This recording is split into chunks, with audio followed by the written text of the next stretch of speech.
Welcome to Caleb Can't Read. I'm Jordan Rabel. And I'm Caleb Terrence. I think this might be the first normal opening we have had in a while because you like to just start things off. You were ready for me this time. I was. I was ready to punch you in the face. I like to get in here and just kind of wait until the vibe is right, you know what I mean? And then just hit the button. The vibes are going to be off today. The vibes are going to be off? You only got, I counted 6 pages there, buddy. Mm-hmm. Her story is unfortunately It's pretty challenging because I think I've developed an eye abrasion in my right eye. Actually, I'm in a little bit of pain. Oh, it's like Ow. Okay, first of all, didn't ask. Second of all, good thing that you're not reading. No, like it's happening like right now. Yeah, so close your eyes, dumbass. Ow. Man, what if you just had a splinter like on the inside of your eyelid that you just did not know about? You remember when I did? Actually makes sense. Did you? Yeah. No, I didn't remember that. Yeah, it was no fun. Anyway, I really like this idea that you brought to me. Can we talk about that? the idea where we go to a restaurant. We just record in a Mexican restaurant and do an episode there. That sounded like a really good idea. I really want fucking margaritas while we're doing this. Yeah, I really want like a waiter that, while we're doing this. No, I know you brought that energy today, and I was like, oh man, if this wasn't going to be like one of those episodes, then that's a tremendous idea. Maybe later, Yeah. Maybe later. I like the idea. Do you remember when we first started? I would tell you it is okay to make fun of this person, or it's not okay to make fun of this person. I haven't really had to do that for a while. Caleb, you can't make fun of this person. I can't? Do not do that. We will have to start over. Well, then it's going to be a short fucking episode, man. It is a short episode anyway, actually. Okay. Well, let's get started, shall we? All right. Yeah. Go, show me what you got. Nadia Anjuman was born December 27th, 1980. That may be our most recently born author we've ever covered in our show. Is this going to bum me the fuck out? I don't really want to fucking be bummed out, man. I'm pretty gassed right now. That's crazy, man. I wonder what happened to her. I could use a little fucking pick-me-up. Oh, sorry. I didn't finish the sentence. Nadia Anjuman was born December 27th, 1980 in Herat, Afghanistan.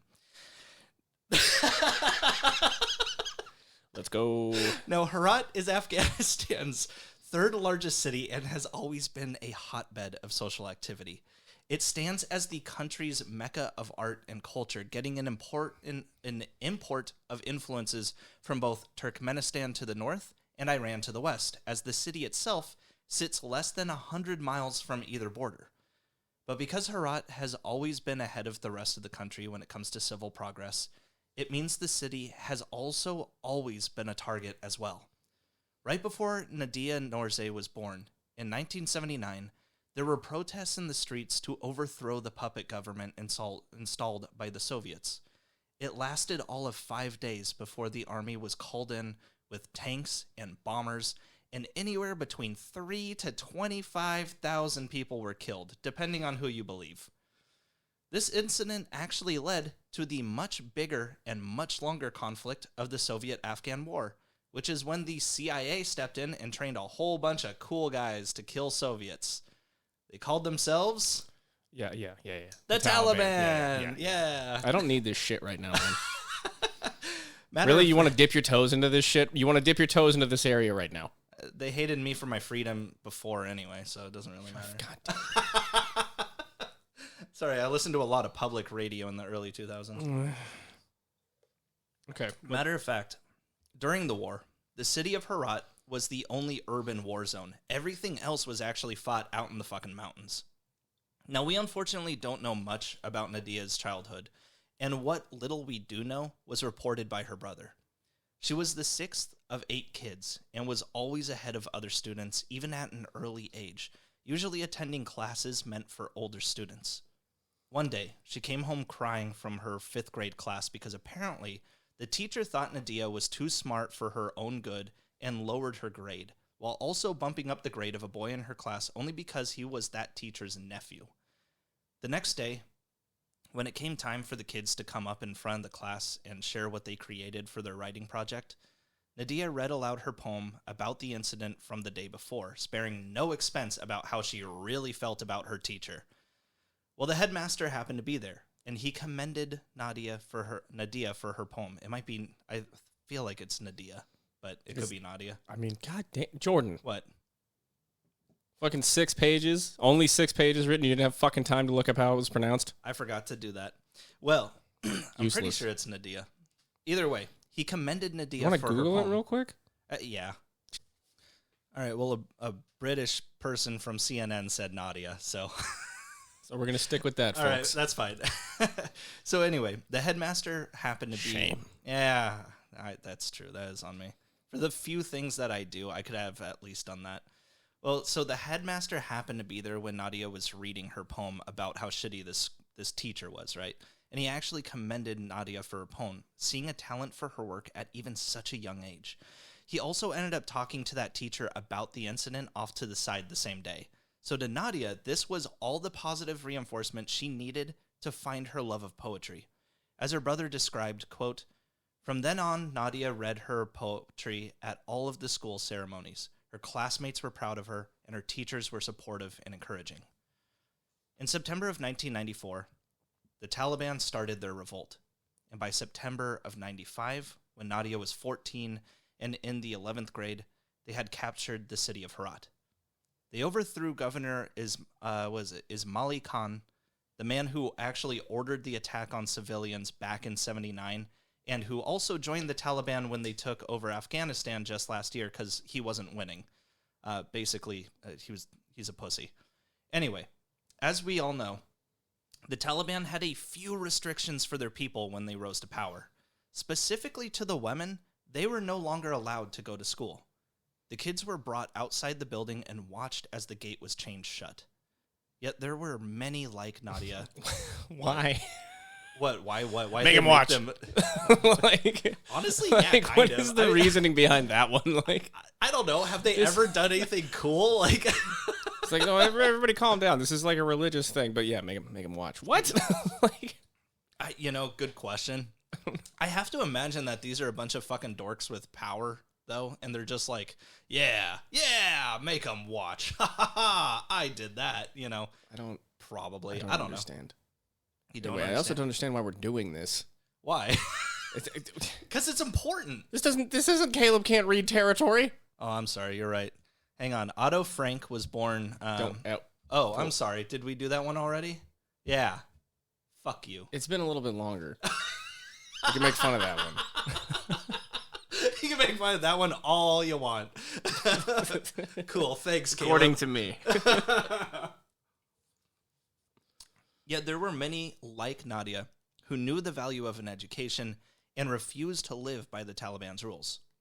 Soon, Nadia, as well as other women in her community, would gather in each other's homes, bringing with them works they loved and ones they themselves wrote, hoping to critique and learn from one another any way they could.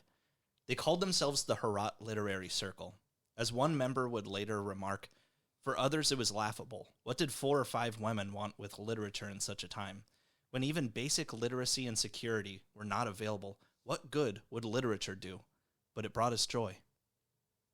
Yet it wasn't just women that would join. One such member was a professor by the name of Muhammad Rayab, who was the head of the Literature and Humanities Department at Herat University.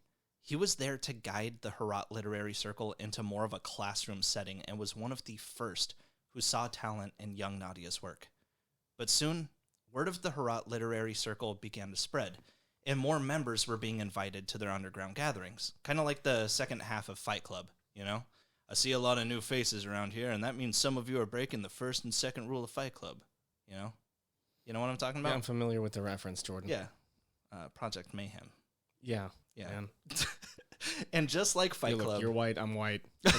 We've seen Fight Club. Okay? And just like Fight Club, which soon changed their name to Project Mayhem and grew into bigger things, the Herat Literary Circle would change their name to the Sewing Circle of Herat to avoid suspicion, which that's probably a good idea. It was probably a bad idea in the first place to call yourselves like the Illegal Things Club, You were just not going to say a thing during this episode. I don't got nothing. You told me I can't say anything. That's not what I said. Well, yeah, but there's nothing silly going on here, bud. It's not silly. Your job is to bring the silly. I can't bring the silly to this one. I'm walking away. I've put the fucking silly down on the floor. This is just going to be a short listening episode. It is. That's fine. God damn you. What? What? All right. Whatever. It was your fucking podcast. That's right. Just has my name on it. That's right. Like, what the fuck ever, man? Like, you're right. I should have called it Jordan Reads, for this one? Jordan Reads to Caleb. You want to just title this one Jordan Reads? No. In 1996, the Golden Needle Sewing School would open its doors to a handful of students, coincidentally the same members as those in the sewing circle of Herat. The women would arrive in burqas with notebooks and novels hidden in bags underneath sewing supplies, but once inside, they were free to discuss the likes of Tolstoy and Shakespeare while listening to lectures given by Professor Rayab, as well as a handful of other professors from the university he'd convinced to join. I mean, this wasn't just a book club or people listening to a podcast about the history of these authors. They were doing full-blown work on aesthetics, literary criticism, and poetic theory. Now, sewing was one of the only things the Taliban were okay with women learning, but they, of course, were always watching as well. Students of the Golden Needle that had kids of their own would have their children play out in front of their school, acting as lookouts for any police that might come their way, giving the women enough time to hide their books and pick up their needles. That is a lot of pressure for and a faith child. in children. Yeah, dude. I don't think my dumbass could have handled that. I don't even think I could do that for my girlfriend now, as a grown man. Protect her. That guy looks like he's buckling under pressure. We better go look at. Why are you sweating? It's hot. It is Afghanistan. It is hot.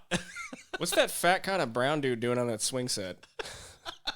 No, guys, let's check this out. He looks suspicious. Forgetting my propeller hat. Damn it! Fuck! Oh no, he dropped my his comically large lollipop. A lollipop dropped in the dirt. You gonna pick that up and eat it? Yeah. Mom, I'm being incognito. So whenever they would show up, though, the professor would switch places with his wife, and he would run to the kitchen as if he'd been like eating or chatting with other professors the entire time. And it's important to note the Taliban are not known for their leniency. If any of these people were caught, they all would have hung. But it was during her time at the Golden Needle Sewing School that Nadia Norze found her creative voice with the help of Professor Rayab, who showed her the works of Persian poets both classical and modern. One of Nadia's first poems she saw as complete came in 1999 when she would have been about 18. The poem is called Abbas, a Dari word used when something doesn't make any sense and is a clear depiction of living as a woman under Taliban rule. Quote, "Music makes no sense anymore. Why should I compose? I am abandoned by time, whether I sing or am still. When words are poison to the tongue, why taste? Stifling songs are my abuser's strongest skill. No one anywhere notices or cares whether I cry, whether I laugh, whether I die or am still." But the poem, much like Nadia herself, holds a ray of hopelessness or hopefulness as it continues. "Here, in this captive cell with grief and remorse, why live if my tongue is sealed still? Slow down, heart that leaps to greet sweet spring. My broken wings will temper this temporary thrill. Though melodies drain from memory, stale with silence, songs waft up from soul whispers still. One thought of the day I will break the cage, makes me croon like a carefree drunk until they can see I am no wind-trembled willow tree. An Afghan woman wails and sings, and wail and sing I will." Now, the type of poems Nadia wrote were called ghazal, which is an Arabic form which has something to do with using a rhyming pattern and a certain amount of lines and all this other stuff that, frankly, the best I can chalk it up to for us dumb Americans is to call it the Middle Eastern version of a haiku. That description is completely incorrect, by the way, but it is the easiest way to describe what a ghazal is. It's the best Jordan can do. Well, and if you could see him, you'd understand. You want to take 5 minutes to read the fucking page on it and see what you can figure out? You want me to take 5 minutes now when you were presenting the information and used all your time to fucking eat ass, dude? No. Maybe I will. Try to fucking flip this on me. Why'd you come up with this? No, we got to idea? go over this one because it's super important. But I'm going to explain many times during the fucking episode that I didn't want to bother actually looking it up. It's hard. Why didn't you just like bring in a linguistics major or something? Oh, you're right. Hang on, give me another 2 years. Going to the Caleb Caleb can't read budget. Yeah. Anyway, I'm not sure when it was that this happened, but I would assume it was around the time that Nadia Norze began penning her name as the one people today know her by. You see, the Herat Literary Society in Dari is Anjumani Adabai Herat, and in an homage to the people that meant most to her, she would change her name to Nadia Anjuman in tribute. Nadia Anjuman was almost 21 years old when the good old US of A came to free the people of Afghanistan in 2001. All without killing a single child, too. But throughout the How'd that go? We did great. We did great? We did wonderful. Okay, cool. Cool. But throughout the 5-year rule of the Taliban, the Golden Needle Sewing School managed to keep its doors open the entire time. With the Taliban gone, it meant women everywhere were once again free to seek an education, which Nadia did immediately by taking entrance exams for Herat University that very same year. She, of course, passed with flying colors and focused on her dream to attain a degree in literature. It wasn't long before a lot of her professors actually saw her as a peer rather than a student, and even with all the work she'd put into studying, she still managed to participate in the school's paper, one which was shut down during Taliban rule for refusing to print propaganda. Now, Nadia was known as a beautiful and bright student while she was attending school, and the families of classmates would often show up at her door asking her father for her hand in marriage. For instance, there was a guy who was maybe a year or two older than her, someone who was... Yeah, that's not really my family's vibe. Like, I don't... yeah, it's not really how we do things here. Yeah, I will say her family was all pretty liberal, you know? Like, they were like, I feel like maybe you should ask her, you know? Yeah. But yeah, so this one guy, he was someone who was a teaching assistant at a class she took in folklore named Farid Ahmad Majid Naya. But her father, just as liberal as she was, let Nadia make her own decisions. And to every suitor that dropped by, she said no. According to her, being married would be, quote, a barrier to my career and to my development as a writer. In fact, Nadia was trying to pursue an education at the doctoral level. During her 3rd year of college, Nadia partook in a school trip to Iran, where she met with Iranian poets and authors, all of whom showed an admiration for her work. She was making quick headway into the Middle Eastern literary world, as she was about a year away from completing her first collection of poetry. Now, it had been about 3 years since Farid Naya, the teacher's assistant from her folklore class, last proposed. But he decided during her last year at college that he should just try again. He said in the 3 years since the last time he asked, Nadia had never once left his mind. So he showed up to her door with another proposal, but of course, Nadia still said no. You're just down too bad, dude. Really, I mean, I haven't stopped thinking about you in the last 3 years either, and every time I do, I just kind of go... However... Probably put down pretty hard, but... yeah, I would. However... Wait, did they have any kind of relationship, or were they just like... No, dude just showing up. He was like... Oh, he's just down. Yeah, he was like, I was your teaching assistant, not even like teacher. I was the dude who graded your work, and honestly, I feel like I graded you pretty well, and I feel like kind of I deserve a little something like marriage and a family out of you for that. Please? Come on, Jordan, we don't know the guy. I barely know him. Maybe he wasn't being weird and entitled. Maybe he was just, shouldn't have been proposing. No, actually, you can make fun of this one. Oh, really? Okay. However, it wasn't long before Farid's own family showed up, his mother saying that if she didn't accept his proposal, Farid was going to kill himself. That one works every time. Every time, dude. And that's listen, the secret? Yeah, and you know what? Why are you holding out on me, man? Dude, and you're listen to this. Married. Listen to this. If your relationship isn't going good, have a baby. All right, fixes everything. Everything. Baby, she tells you she wants you to spend more time at home. Buy a house. Threaten to kill yourself. Get more pets. Just say, I'm really gonna do it. You need to pay attention to your kid that we had together. Just look her in the eye and threaten to kill yourself. Just say, today's the day, you know? Is today the day? Today's the day. Am I going to stop playing PlayStation and help you around the house? Well, let me answer your question with another question. Is today the fucking day? Just looking at your PS4 controller like, you know, I really wish that they didn't make these things cordless, you know? But I'll figure something out. So anyway, Farid's mom said to Nadia's father, quote, "We implore you, by all that is sacred, to give us Nadia, lest this lovesick young man lose his life because of her." I mean, tough shit, right? Well, when Farid's family left... That's rough. Yeah, like, damn, I barely knew him. Well, when Farid's family left, they left behind a copy of the Quran, with this sort of implication that if he were to go through with it, it's God's judgment you'll be left with. So out of a religious obligation... That's fun. Yeah, well, according to her friends, more than just a little pity, too, Nadia agreed to his proposal. Her family did what they could to console her, but there really wasn't much they could do. She said, quote, "I will waste away for his sake. I do not deserve this." She was right. Yeah, she's right. Oh, that's not good. No. Just want to remind everybody we only do dead authors here. Don't ruin this. What do you mean, don't ruin it? That's a rule. Yeah. Like that's... Well, the two married 6 months later. Nadia was forced to move to Farid's place with him and his shitty mom. And this lady was very vocal about how much she disapproved of Nadia and her love of writing. The Naya family was poor and very conservative, and wouldn't surprise me in the least if they were sad to see the Taliban gone.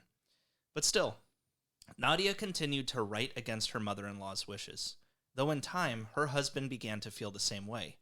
Some say it was because of jealousy, as Farid himself was actually a poet, but it was Nadia's work that was getting all the attention. It was her that people would speak of, and it was her name that would show up on invitations. Meanwhile, Farid was left to be known as simply Nadia's husband. Yeah, they suck. Yeah, fuck them. It doesn't seem like these people are going to be capable of having an appropriate response to any situation, are they? I sure hope their marriage lasts. It's like, well, you wanted to be married to the famous writer lady. What's your fucking problem? like, what you wanted? Oh, she's so brilliant and smart, and I hope that she just really keeps that internal after I force her into marriage. Oh no! Look at what's happening. Can you just be hot and just do that? Because that's really all that I was thinking was going to happen here. I wouldn't be in the least bit surprised now that I think about it. Like, if he was a poet as well, I'm willing to bet that he, like, kind of forced her to work on his shit, too. I mean, it seems like if he was that jealous, then he's probably like, all right, well, you know, I need you to kind of do the Percy Shelley thing and just kind of look over it, you know, just change a few things. It's okay, you know. Did he ever get any, like, notoriety at all, really? Not until a couple pages. Mm-hmm. Soon, Nadia would give birth to a son, Bahram Saeed, during her last year at university. And whereas it usually takes two to parent, Farid's mom would refuse to let her son have any affection towards the child at all, saying anything from picking it up to stopping him from crying was a duty meant for the mother. Because of this, Nadia would miss out on literary meetings and fall behind in her studies. Friends of her also noticed the poetry... Touching your son is gay. Yeah, no, that was pretty much it. Okay. Friends of hers also noticed the poetry getting a bit glum as well. Quote, "I'm full of the feeling of emptiness. Full. God damn it, my writer wife is writing again. Here she goes. An abundant starvation boils me in my soul's fevered fields, and this strange waterless boiling startles the image in my poem to life." In mid-2005, with the help of the Herat Literary Society, Nadia Anjuman would release her first book of poetry called Smoke Bloom. This was the first book of poems written by a woman to be published in Herat after the fall of the Taliban, so the release party was kind of a big deal. Family, students, even professors from the university showed up to celebrate. But as Nadia's friend would later say, quote, "There was something over her, intimidating her, keeping her head down and voice low. Her husband was there too. One could feel that pressure that was on her." I love even then, they're just like, Nadia's husband was there too. And then that guy married to her. Yep.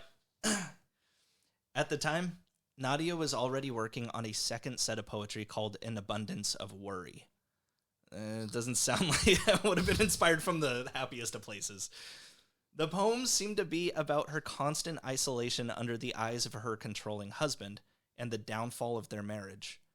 In the few remaining months leading up to her death, it was said that Nadia would read her poems to crowds of people, seemingly rushed and a little quiet, with her husband always watching from the back. Like fucking Jake Gyllenhaal in Nightcrawler, dude. Like, fucking weirdo. Fucking what? Have you not seen that movie? No, man. Oh, it's creepy. It's great. Okay. It's a good movie. Anyway, yeah, I don't know, that man. Was your fucking... All right, man. About 6 months after the release of Smoke Bloom on November 4th, 2005, the 24-year-old Nadia Anjuman was driven to a hospital via rickshaw alongside her husband. But when Farid drugged Nadia through the doors, the rickshaw driver stuck around, knowing the police would soon be called. Because as he said when they did indeed interview him, he knew she was dead as soon as she was flopped into the back seat. Oh. Yeah, according to Farid, Nadia had wanted to visit her sister, and he said no. What we know for certain is that the couple argued, and eventually, Farid beat Nadia so badly she lost consciousness. Doctors believe she may have choked on her own blood while she was knocked out, but there was bleeding in her brain as well, so that was probably it. After Farid knocked her out, he said he didn't call for the rickshaw driver until he noticed that she was still unconscious 4 hours later and figured, well, better get her to the hospital. I would like to remind people, unlike in movies, if you're out for longer than 2 minutes, that's internal damage. You need to get somebody to a hospital quick. 4 hours? I feel like that's a fucking lie. He noticed her 4 hours later. Where was he? He probably just did the shitty thing where he's like, well, she's out now, but, she just needs to rest for a little bit. And then he's like, oh. Boy, me beating her really took it out of her, huh? Oh, I'm in trouble. Yeah. Nadia's family got the call from the emergency room a little after midnight, and when they showed up, they said they saw the shaken Farid in the waiting room, where he was quick to change his story, saying, quote, "We argued while on the way to Nadia's friend's house, and finally, I slapped her." That's quite a slap. I hate to pick sides here. When the cops showed up... Yeah, what do you slap like the fucking Doomslayer? Get the fuck out of here, dude. That's not a slap, motherfucker, which you would still be in trouble for. Motherfucker, if you slapped that hard, we would not just know you as her husband. Is that Ox Puncher Farid? Yeah. Oh, shit. Yeah, are you fucking kidding We'd be me? having a different conversation right now. Your life would have had a very different trajectory. You're just a weird little incel dude. When the cops showed up, though, Farid changed his story a second time, saying, actually, she took poison. Yes, I beat her, but she took poison after that. Immediately, the story of Nadia Anjuman's death was an international sensation. By the next day, people from all over the country were at her family's doorstep, with condolences being offered by professors, artists, and community heads alike. According to her brother, quote, "When Nadia died, the entire city was affected. Everyone wept, everyone prayed, people made films, songs, and poems, not only in Herat, but in Kabul, Mazar, and outside of Afghanistan too, like in Germany. We even got a message from the president, and some of the ministers came to our house. The whole intellectual community of Herat came to us to express their sorrow and regret and to condemn the killer." The United Nations were quick to release a statement as well, saying, "The death of Nadia Anjuman, as reported, is indeed tragic and a great loss to Afghanistan.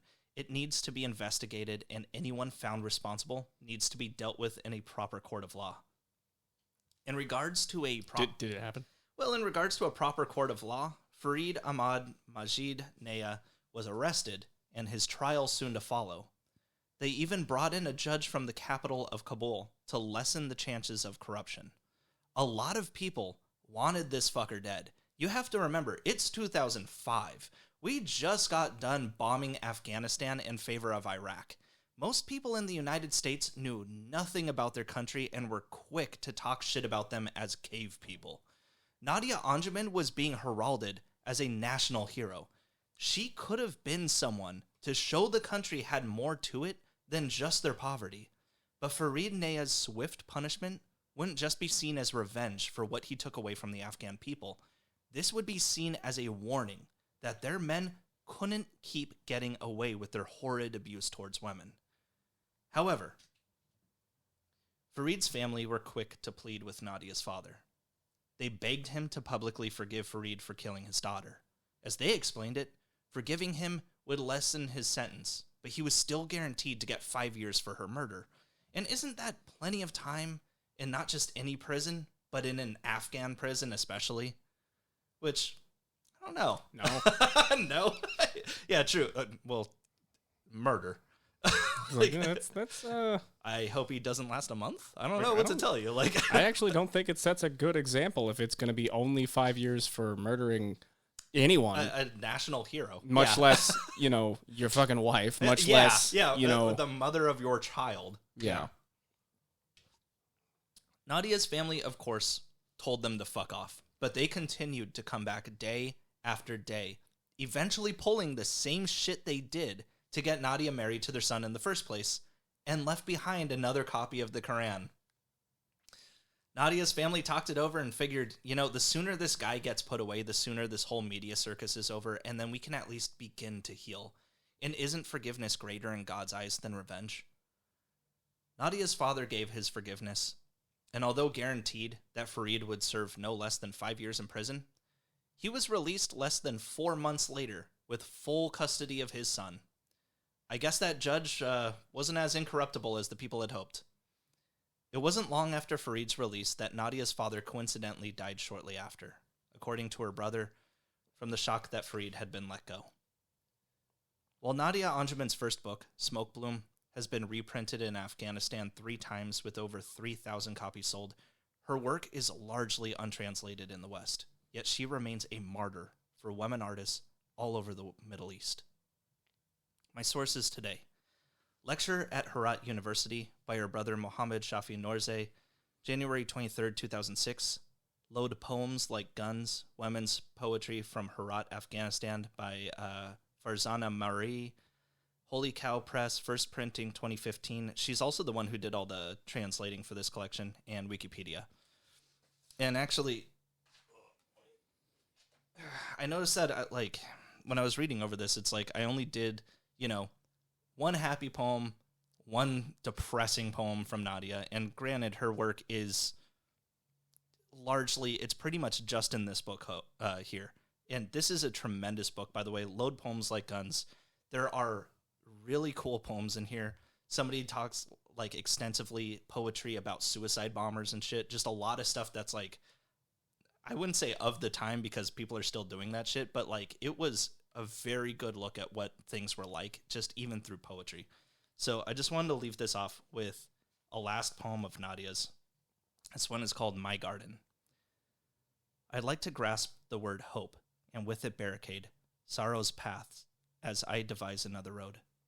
Life's vines demand irrigation, but I want to drink tomorrow's worries like wine. I'd like to flush even shadows from moon's fountain, to paint cypress trees and meadows fortune green. If I invite the sun to the scene, the light will reveal that my garden is the envy of jewels. Time will write the tale of my life's toil, but I'd like to fill history's chest with gold. If my voice could be celebrated, my songs nursed, I'd gild every notebook with elegant verse. Our next episode is going to be more fun. Thanks, man. Thanks for that. How are you feeling now? The same. And there you go. National hero is dead and her killer is on the loose. I think I might have found the right guy on Facebook because on the loose would be better. He's with his son. Yeah. So. Yeah. Yeah.